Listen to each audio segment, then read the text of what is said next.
Right now, though, it turns out that story about the government halving sick days from 10 down to 5, those evil, meanie people, was fake news. Only problem with it, of course, is that it was spread by the Prime Minister himself in an interview on Monday. So what's going on here? David Seymour, the leader of the ACT Party, is with us from Parliament, and Chlöe Swarbrick, co-leader of the Greens. Good morning, guys. Morning. Good morning. Hey, I thought we'd start with butter because we've had lots of emails just in the last couple of minutes since we started talking about it. And I imagine, correct me if I'm wrong, but you'll have different views, but butter, Chlöe, very expensive for people. One of the drivers of food price inflation that we saw yesterday. But isn't it also good because we're paying an export price and that's what our farmers are getting, that comes back to the country? Can you see both sides of it? I mean, as with all things, of course you can see both sides of it, but at the end of the day, I think what people are concerned about is their ability to put food on the table. And that's why we need to be squarely focused on improving the cost of living for New Zealanders whilst also rapidly reducing our climate changing emissions, which, you know, if we leave climate change unabated, farmers are those hit first and worst by climate change charged weather events. So that's why the Greens are really proud to have put our green budget on the table just last month to show people precisely how that is possible if we use our collective resources to realise our collective ambitions. David, is the price of butter a good thing or a bad thing? Well, it's both. It's obviously very good for New Zealand farmers to see that milk price up around $10. However, New Zealand consumers are paying that global price that the farmers are getting. Ultimately, it's not just butter, it's all the things people are trying to afford.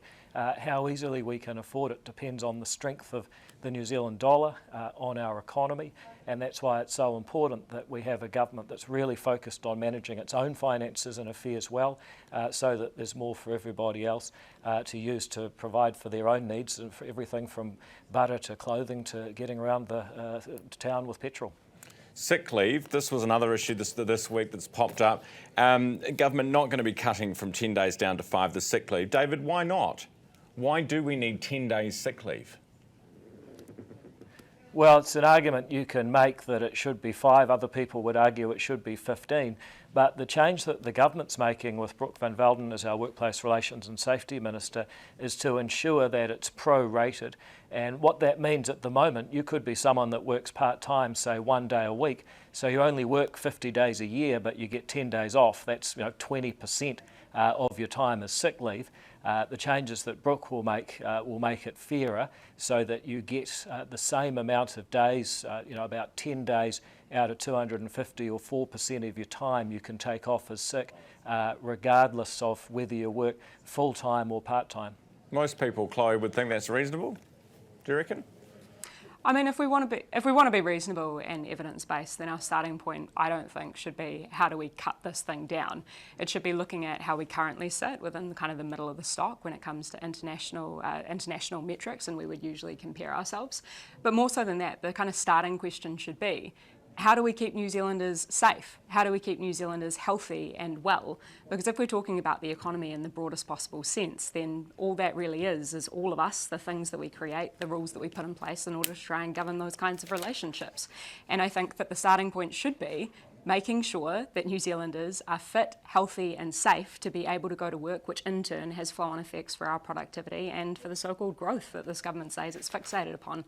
So the starting point should not be cutting those sick days. I heard from a number of constituents, particularly parents, who are really alarmed by the news about the potential cuts, whether it's half or just less than that. But again, the starting point should not be cuts. The starting point should be fairness. There are no cuts being made. What is happening is that you get the same amount of sick leave, but it's proportional to the amount of time that you actually work. Yeah, which I think makes sense. I think most people get that. One day a week, you need 1 day off. If you're sick for a week and you need to work 5 days, you need 5 days off. That's fair. Yeah, fair enough. Hey, Chlöe, just talking about health, because the ministry has put, have you seen the Herald this morning? Probably not if you're in Wellington, but they've put these ads everywhere. Advertising the fact that all of the targets, or most of the targets that the government set for the ministry, are actually starting to improve. You know, shorter waits for elective treatment, shorter stays in emergency departments, faster cancer treatments, childhood immunisations, shorter waits for first specialist assessments. Why is this government making progress in places that the last one couldn't? Well, first things first, I'd say I haven't seen that, so would need to look into the detail of it. And as I think both you and I could agree on, the fact that data and the presentation of stats can often end up being presented in a way that is beneficial. You just said you haven't seen them, but you're going to tell them anyway. Well, no, I was saying that I haven't seen them, but I'd like to see them, and then I'd like to dig into the detail that sits behind them.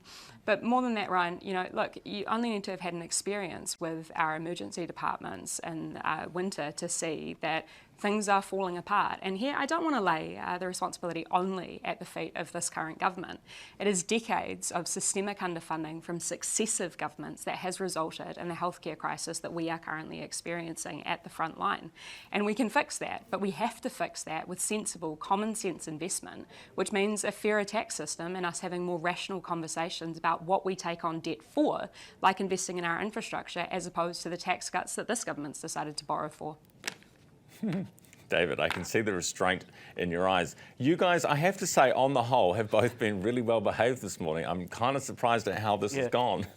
Well, it's our first run, mate. Can we put, I mean, Chloe's digging herself her own hole, so I don't need to get involved, but can we just put a bit of perspective around There it is. I mean, 2017, Labor and the Greens get into government. The health budget's $18 billion. 6 years later, they're out of government. The health budget is $30 billion. They Global pandemic along the way. That came and went within that period. It was actually higher for a little bit, then it got to 30 by the end of the 6 years.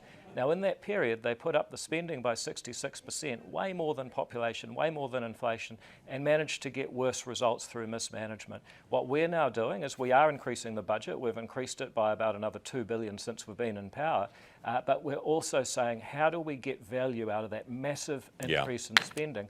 And the objection I have to the Greens and their budget is that, they say that throwing money at every problem is the solution. Actually, we've tried that. They've actually proved it didn't work, and now they're promising to do even more. We have to I want to be crystal clear that throwing money at the problem alone, Ryan, is not actually the solution here. It's your whole budget. No, growing our real-world economic capacity and actually planning our economy is the solution here, and the Greens have shown from an evidence-based way that we can do that. Okay, we have to let you go. That's what happened. Okay, I look forward to doing this all again next week, guys. I tried, mate. And don't hold this. None of this pussyfooting around next week. Okay, just go for it from straight out the starting blocks. Appreciate your time this morning. We have your permission. You do. Yeah, Unleashed. Next week it's Unleashed version. 8 minutes away from 8 o'clock. You're watching Herald now. That's David Seymour, the ACT leader and acting Prime Minister, along with the Green Party co-leader Chlöe Swarbrick. They had their fiscal plan out yesterday if you want to take a look.